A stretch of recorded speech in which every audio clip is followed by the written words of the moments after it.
ஆயத்தமாக முடிந்த மதுரை. வடசென்னையை கேட்கும் இடதுசாரிகள். 2024 மக்களவைத் தேர்தலுக்கு ஆயத்தமாகும் வகையில் திமுக குழுக்களை அமைத்து பணிகளை தொடங்கியுள்ள நிலையில் தொகுதி உடன்பாடுகள் குறித்த ரகசிய பேச்சுவார்த்தையும் தொடங்கியுள்ளது. இந்த முறை திமுக கூட்டணியை பொறுத்தமட்டில் பெரிதாக தொகுதி மாற்றமோ அல்லது வேட்பாளர்கள் மாற்றமோ இருக்காது. கூட்டணி, தொகுதி மற்றும் வேட்பாளர் உள்ளிட்டவைகளில் 80% பழைய பட்டியல்தான் என்றாலும் ஒரு சில மாற்றங்கள் மட்டுமே இருக்கும்.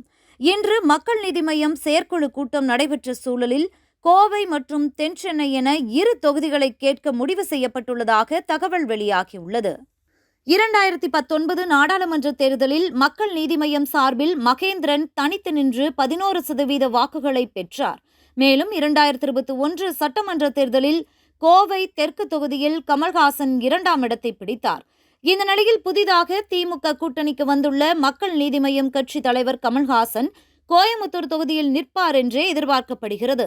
பொதுவாக சென்னை திமுகவின் கோட்டை என்றே சொல்லப்படும் சூழலில் அதற்குட்பட்ட வடசென்னை, தென் சென்னை, மத்திய சென்னை உள்ளிட்ட 3 தொகுதிகளை திமுக கூட்டணிக்கு விட்டுக் கொடுக்காது. ஏனென்றால் 2019 காங்கிரஸ் கடைசி வரை போராடிய நிலையில் திருவள்ளூர் தொகுதியையே வழங்கியது.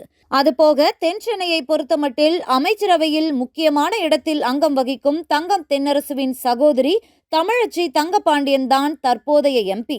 அதனால் மீண்டும் அவருக்கே வழங்கப்படும் என்பதில் எந்த சந்தேகமும் இல்லை.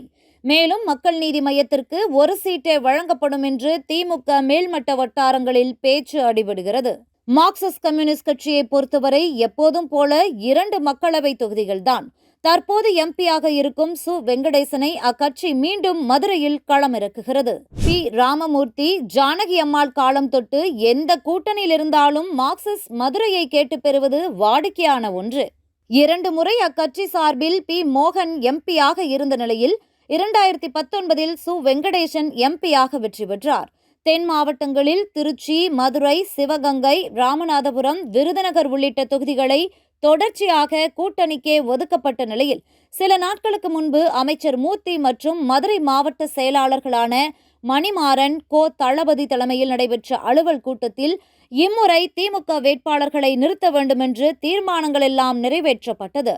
ஆனாலும் முதலமைச்சர் மு. ஸ்டாலின் மற்றும் கனிமொழிக்கு தனிப்பட்ட முறையில் சு. வெங்கடேசனுக்கு நல்ல வழக்கம் இருப்பதால் மதுரைக்கு எந்தவித போட்டியோ இழுபறியோ இல்லாமல் முடிவடைந்தது.